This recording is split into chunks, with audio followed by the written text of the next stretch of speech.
Eh bien salut tout le monde, c'est Fernetro, j'espère que vous allez tous très bien parce qu'en tout cas moi ça va super et on se retrouve pour un nouvel épisode de notre série Développons un peu et aujourd'hui on va s'attarder à un nouvel outlet, un nouvel objet, c'est la barre de progression, donc la Progress Bar dans iOS.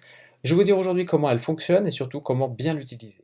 Alors la Progress Bar, eh bien c'est un objet qu'on ne présente plus vraiment, il est utilisé un peu de partout dans les applications, dans les jeux, etc. Alors il a la même fonctionnalité que l'activité indicator view, c'est pour ça que je l'ai placé dans le storyboard aussi. On ne le verra pas beaucoup aujourd'hui, mais juste on va faire une comparaison. Alors pourquoi je dis ça? Eh bien parce qu'ils ont un point commun, c'est le fait d'avertir l'utilisateur. Alors on va avertir l'utilisateur via l'interface graphique, on va lui dire en gros, il y a quelque chose qui se passe en arrière-plan dans notre téléphone. Donc par exemple, l'activity indicator view va tourner sans arrêt, hein, on peut l'animer justement, et la progress bar eh bien, va aller de 0 à 100% et on va pouvoir justement lui dire où aller, donc pouvoir descendre ou alors monter. Alors, comme je vous ai dit, eh bien, les deux ont la même signification, on peut dire, c'est-à-dire avertir l'utilisateur. Néanmoins, il y a une grosse différence quand même. Avec l'activity indicator view, eh bien, le temps est indéfini, pardon, c'est-à-dire qu'on ne sait pas quand est-ce qu'on va l'arrêter, on le démarre, et puis dès que ça se finit, eh bien, on s'arrête. L'utilisateur ne sait pas, ça tourne tout le temps en rond. En revanche, avec la Progress View, eh bien, c'est quelque chose, un seuil qui est fini. Alors par exemple, on démarre de 0 et on finit à 100. Donc on peut très bien l'utiliser pour un pourcentage. Par exemple, eh bien, on pourra le voir dans les applications du type calculer une note, une moyenne. Par exemple, vous avez les notes commencent de 0 et finissent à 20. Donc là, ça fonctionnerait parfaitement. On aurait note 15 qui serait là, un peu plus loin ici. Donc voilà comment est-ce qu'on peut imaginer les choses. Il faut se dire que le Progress View, c'est si j'ai vraiment mon seuil de début qui est connu et mon seuil de fin également. Si en revanche je veux faire une tâche que je ne connais pas, par exemple la téléchargement d'images, ça va varier avec la connexion, etc. Si on a une connexion Edge, ça va mettre beaucoup plus de temps qu'avec la 4G. Enfin voilà, gardez toujours ça en tête. La progression, on va l'utiliser quand on a un seuil de début et un seuil de fin. Maintenant que je vous ai dit comment bien utiliser la Progress Bar, eh bien je vous propose de cliquer maintenant sur notre objet Progress View pour vous montrer un petit peu les attributs qu'on va pouvoir modifier. Alors le premier, eh bien, c'est au niveau du design. On a par exemple la barre de progression peut changer la couleur, comme vous pouvez le voir ici. C'est à vous de voir en fonction de votre application, au niveau du design de votre application, comment le modifier. C'est à vous de voir, hein, comme je vous l'ai dit. On peut modifier la barre de progression et la barre aussi de track, hein, c'est celle qu'ils appellent, c'est l'autre côté, c'est la barre qui n'est pas remplie. Alors on peut aussi rajouter 10 images. Si vous voulez vraiment que je fasse une vidéo pour ajouter, pour faire une progress bar complètement personnalisée, n'hésitez pas à me le dire dans les commentaires. Je me ferai un plaisir de vous faire un épisode là-dessus. Et enfin, on va s'intéresser au dernier objet. Alors, par contre, je vais remettre par défaut pour que ça soit un peu plus lisible, voilà, comme ceci. Et enfin, le dernier qu'on va voir, eh bien, c'est l'attribut progress. Alors ça, c'est celui qui va nous intéresser aujourd'hui. C'est vraiment comment modifier la barre de progression. Alors ça va de 0 à 1, donc le 1 c'est vraiment l'état maximum de notre progress bar et le 0 c'est l'état minimum de notre progress bar, donc on va voir comment le modifier via le code. Alors, ce que je vous propose aujourd'hui de faire, eh bien, ça va être un petit exercice tout simple hein, qu'on va faire ensemble. On va faire un bouton d'incrémentation et un bouton de décrémentation. On va augmenter de 0 à 1 à chaque fois notre barre en animé, vous allez voir comment. Et enfin, on va décrémenter de l'autre côté. Donc pour cela, eh bien, on va ajouter deux boutons comme ceci. Hop, voilà, on va essayer de les mettre quand même assez droit. Donc là, on va mettre moins et ici, on va mettre plus. Voilà. Donc on va les ajouter ensemble. On va les définir dans le code juste après. J'essaie de les mettre assez, que ce soit quand même un minimum joli. Hop, hop, et on va les centrer. Voilà. On va faire un truc comme ça. Et donc dès que je vais appuyer sur le plus, et bien comme je vous ai dit, ça va incrémenter de 0 à 1. Et si je vais appuyer sur le moins, ça va décrémenter de 0 à 1. Oui, bien maintenant, je vous propose de vous rendre dans le hash. Et là, on va déclarer eh bien, nos trois objets. Alors pour cela, eh bien, on va mettre un add proper sieve. On va mettre du weak non atomique parfait comme ceci. IB outlet, UI button. Alors là, je vais l'appeler décret. Donc ça, c'est pour mon bouton pardon, de décrémentation. Et enfin, je vais faire exactement la même pour le bouton d'incrémentation que je vais appeler incré button. Il faut juste que j'enlève ça. Voilà, incré button. Et enfin, on va faire ça pour le dernier avec la progress bar. Alors là, c'est UI progress bar, progress view. Voilà, parfait. On va ensuite mettre progress view. Voilà, comme ceci, c'est parfait. On va maintenant se rendre dans le storyboard et on va linker tout ça. Donc ça, on a maintenant l'habitude. Hop, on va linker ça aussi. Et enfin, ça aussi. Voilà, donc maintenant, on va se rendre dans le M pour pouvoir commencer à coder tout ça. Alors bien maintenant, on va mettre en place nos deux actions pour nos deux boutons. Alors pour cela, eh bien, on peut directement écrire le IB action dans le viewcontroller.m. On peut aussi l'écrire dans le hash pour faire un prototype de fonction, ça s'appelle comme ça. En gros, on va définir à l'avance notre fonction. C'est ce qu'on va faire. Alors, vous n'êtes pas obligé de le faire, hein, pour les personnes qui se demandent si c'est obligatoire, etc. J'ai envie de vous dire absolument pas. Vous pouvez complètement l'oublier, c'est pas un souci, mais je vous conseille quand même de le faire comme ça. Dès que vous passez dans votre point H, eh bien, vous avez directement un visuel sur déjà toutes vos fonctions, hein. Vous pouvez mettre toutes vos fonctions, hein, les voids, etc. Toutes les fonctions que vous voulez, vous pouvez les mettre en prototype. Mais comme ça vous permettra justement de voir les arguments, etc. plus facilement, plutôt que vous tapez bien tout le M, où vous avez les fonctions qui sont complètement développées. Donc là, on va les mettre ici, incré, on va enlever le ID Center qui se rajoute automatiquement avec la complétion automatique, et on va rajouter ça pour le décret. Voilà, le décret qui se met ici. Parfait. On va se rendre ensuite dans le storyboard pour pouvoir linker tout ça. Hop, on se rend là. Décret, il est ici. On va mettre un touch-up inside. Pareil pour l'incré. Touch-up inside. On va sauvegarder.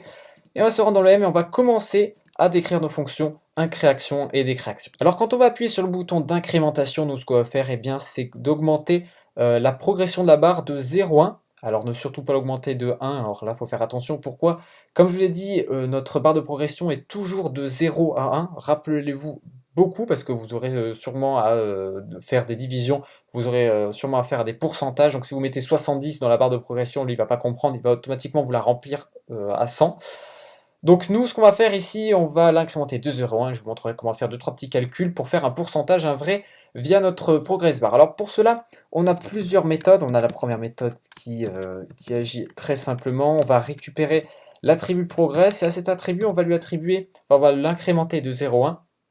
Petit problème avec ces techniques, hein, qui marchent par contre, c'est comme vous pouvez le voir ici, c'est pas fluide. On augmente bel et bien de 0,1 et ça stagne donc à 1. Le problème, c'est qu'on incrémente palier, on n'a aucune animation, c'est pas très fluide. Moi, personnellement, j'adhère pas vraiment.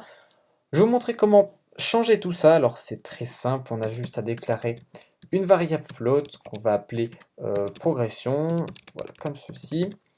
Dans cette variable, eh bien, on va y récupérer la valeur actuelle de notre barre de progression. Alors pour cela, on va mettre un self progress view. On va récupérer, en fait, si vous préférez, la valeur de l'attribut progress. Donc, une fois que ça c'est fait, vous l'aurez compris, on va faire notre addition ici. Donc plus égale à 0,1. Donc là, on va incrémenter la valeur qu'on a récupérée juste avant. Donc si par exemple, quand je clique sur le bouton, ma barre de progression est à 0,5, donc c'est à la moitié de notre barre, on va récupérer 0,5, ensuite après on va l'incrémenter de 0,1 et ensuite vous l'aurez compris on va la mettre à jour, si vous préférez on va reset notre barre de progression, lui dire qu'on va maintenant aller à 0,6. Donc pour cela c'est très simple, on va faire un self.progressView, on va mettre un setProgress, voilà on l'a déjà. SetProgress, donc là vous pouvez voir ici, il demande une valeur float, donc nous on va lui mettre notre variable qu'on a créée juste auparavant, c'est progression. Et là, c'est très important, on va mettre yes à animated, vous allez voir pourquoi, ça nous fait une animation beaucoup plus sympa, beaucoup plus fluide. Regardez, dès que j'appuie sur le plus, voilà, c'est beaucoup plus fluide, on voit que la barre eh bien, avance bel et bien, elle remplit tout pour finir enfin au seuil qu'on lui a demandé. Alors maintenant, eh bien, on n'a plus qu'à copier ça pour mettre dans la barre, dans le bouton décrémentation, sauf qu'ici, au lieu de mettre un plus, on va mettre un moins égal. Et puis si on compile tout ça, on va voir que ça fonctionne normalement assez bien. Donc là, dès que je fais moins, voilà, j'arrive à 0 par exemple, et là, je peux incrémenter.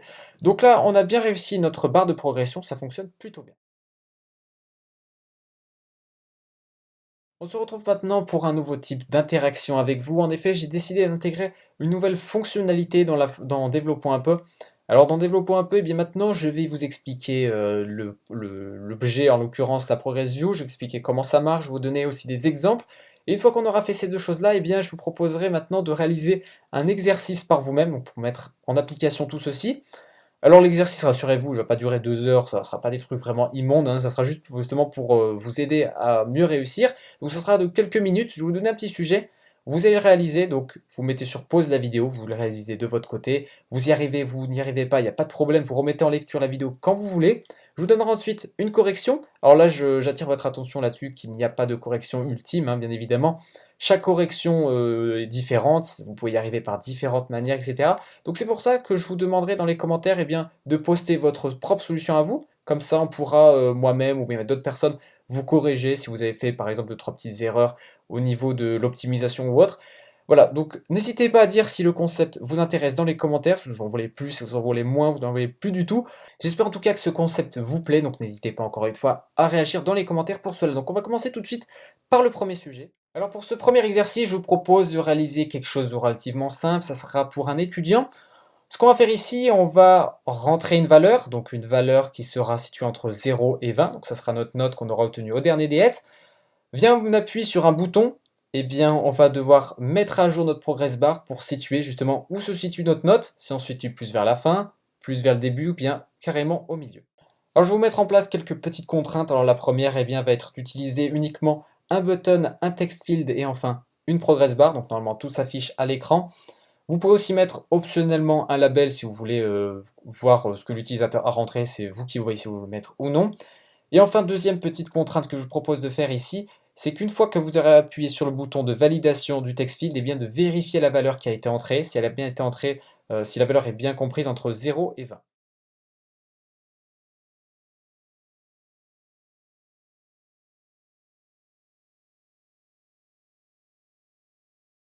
On se retrouve maintenant pour la correction de l'exercice. Alors je vais vous montrer que ça fonctionne bel et bien, hein. Je vais vous montrer ma solution. Alors eh bien par exemple, on va rentrer la note de 19, donc on va faire OK. Là, eh bien, on voit bien que notre barre a été bien mis à jour. On voit bien aussi que j'ai mis un label. Alors là, c'était optionnel, hein. Comme je vous l'ai dit, vous pouvez le mettre ou non, c'est pas un problème. On va maintenant passer par exemple à 0. Donc on voit bien que le 0 est pris en compte également. Le 20 est pris en compte également. Si par exemple je dépasse, je vais à 21, j'ai une erreur. Donc moi, j'ai mis une alerte. Alors vous, vous pouvez passer par autre chose, il n'y a pas de problème. Vous pouvez passer par un NSLog, par exemple, mettre une erreur. Et par exemple, si on va aussi dans les négatifs, hop, -1, on a bien également une erreur aussi. Alors, eh bien, je vais vous montrer ma solution au niveau du code. Alors, eh bien, je déclare premièrement un button, je déclare ensuite un text field, un label, qui était encore une fois optionnel, je vous l'ai dit juste avant, ma progress view et enfin mon prototype pour mon IB action de mon bouton. Alors ensuite, on se rend dans le viewcontroller.m, c'est tout là où se passe, plus précisément dans le OK action, donc dans l'IB action. Je vais expliquer étape par étape ce que je fais. Alors je déclare une nouvelle variable de type float que j'appelle note. Là-dedans, eh bien, je vais récupérer le contenu de mon text field. Le petit problème, c'est que le text field eh bien, peut contenir du texte, donc je me suis permis de mettre float value. Pourquoi est-ce que je me suis permis de mettre float value? Parce que je lui ai précisé en fait de mettre un number pad, c'est-à-dire quand on aura l'application sur l'iPhone, eh bien on va cliquer, donc on va toucher pardon, le text field, on verra un clavier qui va apparaître mais uniquement composé de chiffres. Alors ça c'est quelque chose d'important qui vous permettre justement de filtrer. Comme ça, vous êtes sûr de ne pas avoir un clavier AZERTY qui va arriver. Comme ça, vous êtes sûr d'avoir au moins quelque chose où vous avez du texte. Donc là, je me suis permis donc de mettre un float value donc pour être sûr de récupérer une valeur float en fait, si vous préférez. Même si je rentre avec le clavier du Mac une valeur, un A par exemple, eh bien ça va même le convertir en float. Donc c'est quand même une sécurité avant tout. Alors ensuite, eh bien, on attaque la condition que je vous ai dit, donc c'est-à-dire qu'il faut vérifier si notre note est valide, c'est-à-dire qu'elle est bien comprise entre 0 et 20, y compris bien entendu. Alors là, qu'est-ce que je fais? Je vais faire deux conditions. Je vais lui dire qu'il faut que ma note soit supérieure ou égale à 0, et aussi qu'elle soit inférieure ou égale à 20. Une fois que cette condition est réalisée, donc une fois que les deux marchent, hein, donc c'est-à-dire le et va dire que celle-ci et celle-ci soient valides. Si les deux sont valides, hop, on passe là-dedans. Donc on va partir dans l'autre sens, nous, pour vous montrer un petit peu le else. Donc si ma note eh bien, n'est pas compris entre 0 et 20, donc c'est-à-dire 21 par exemple, ou -1, eh bien on va créer une alerte contrôleur. Alors là, je reviendrai là-dessus parce que ça a été modifié avec iOS 9. Avant, c'était l'alerte view. On y reviendra plus tard dans un nouvel épisode pour vous montrer un petit peu comment ça marche, ces nouvelles alertes contrôleurs. Là, je vous ai fait un petit exemple pour montrer comment ça marche, mais vous pouvez bien entendu passer via un NSLog, hein, via l'exercice, c'est pas un problème. Alors on passe maintenant au plus important, c'est une fois qu'on a checké eh bien, si notre valeur est valide, on va créer une nouvelle variable qu'on appelle calcProgress. Alors cette nouvelle variable, eh bien, on va prendre notre variable qu'on a déclarée juste au-dessus, donc note, qu'on va diviser par 20 pour avoir une valeur qui va être facilement intégrable via notre progress bar. Donc je vous rappelle qu'il soit compris entre 0 et 1, sinon ça ne fonctionnera pas si justement le petit piège était ici. Alors je vous l'avais quand même bien rabâché avant, mais je pense que vous avez compris, c'était ne surtout pas mettre ici note, parce que sinon eh bien, ça ne fonctionnera pas. Si vous mettez 13, votre barre sera instantanément remplie. Donc là, c'était vraiment la petite subtilité, elle était ici. Alors ensuite, eh bien, on a le texte, le label que j'intègre, donc je lui mets une NSString avec le format .%f. Alors ça, c'est quelque chose que je voulais aborder aussi. Alors je crois que je l'avais déjà dit avant, mais je préfère quand même le réaborder. Ici, pourquoi je mets un petit point? Vous allez vite le voir si je l'enlève, comme ça je vous montre en live. Vous comprendrez, je pense, bien mieux. Donc si maintenant je rentre 12, eh bien, j'ai plein de zéros qui apparaissent. Donc le point permet de dire combien de chiffres après la virgule je récupère. En mettant .f, eh bien, c'est dire 0. Si je rajoute par exemple 2, eh bien, vous l'aurez compris, j'aurai deux chiffres après la virgule. Donc on va tester ça tout de suite. Si je remets 12, hop, eh bien, j'ai bien deux chiffres à la virgule qui s'affichent. Vu que moi, eh bien, je ne rends pas de valeur flottante, hein, si je puis dire, je ne mets pas des points ou des virgules. Moi, je me suis permis aussi de mettre tout ça. Alors, bien entendu, j'ai mis un float, mais j'aurais pu passer par un int. Donc, c'est pour ça que j'ai préféré mettre un point. C'est à vous de voir. Encore une fois, vous aurez pu passer par un int, par un float, comme vous voulez, si vous voulez que si vos notes sont avec des virgules ou non. En tout cas, voilà comment faire pour afficher un chiffre après la virgule. Et bien voilà, c'est donc la fin de cette vidéo. J'espère que vous avez bien compris. J'espère que vous avez aussi réussi l'exercice. En tout cas, n'hésitez pas à vous rendre dans l'espace commentaire pour me dire ce que vous pensez de cette nouveauté, si vous en voulez plus, si vous en voulez moins, si vous en voulez carrément plus du tout. C'est à vous de voir, c'est votre série. N'hésitez pas à me dire, moi ça me dérange absolument pas, je trouve d'ailleurs que c'est une bonne chose. C'était iPhone Retro, allez, ciao tout le monde.